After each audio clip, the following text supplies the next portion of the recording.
আসসালামু আলাইকুম রহমতুল্লাহি ওয়া বারাকাতু। আমি শেষ বিকেল রাজু, আর আপনারা দেখতেছেন দেখা দেখি ইউটিউব চ্যানেল থেকে একটি ভিডিও। আর এই ভিডিওটা হচ্ছে মৌলভীবাজার।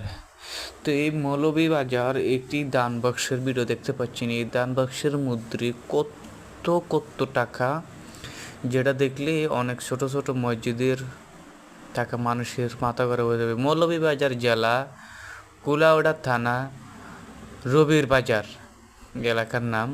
তো দেখেন এই এলাকায় কতগুলা টাকা মানুষ দান বাক্সে রাখে। দেখেন হাজারের নোট, 500 টাকার নোট, 100 টাকার নোট, সব ধরনের এখানে নোট আছে।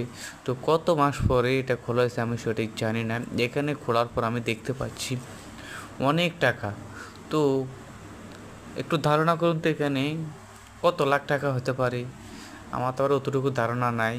যারা হয়তো মৌলভীবাজার আছেন তারাই বুঝতে পারবেন যে এই দান বাক্সে কত টাকা হতে পারে, বা 19-20 তো হবে। আর যারা সঠিক দেখছে তারা তো অবশ্যই জানে।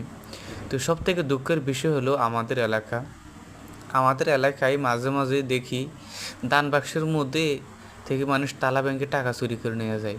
আল্লাহ ওইসব মানুষদেরকে হেফাজত করুক। আর এই ভিডিওটা থেকে তাদের শিক্ষা নেওয়া উচিত। দান বাক্সের টাকা শুধুমাত্র মসজিদের জন্য, আল্লাহর ঘরের জন্য।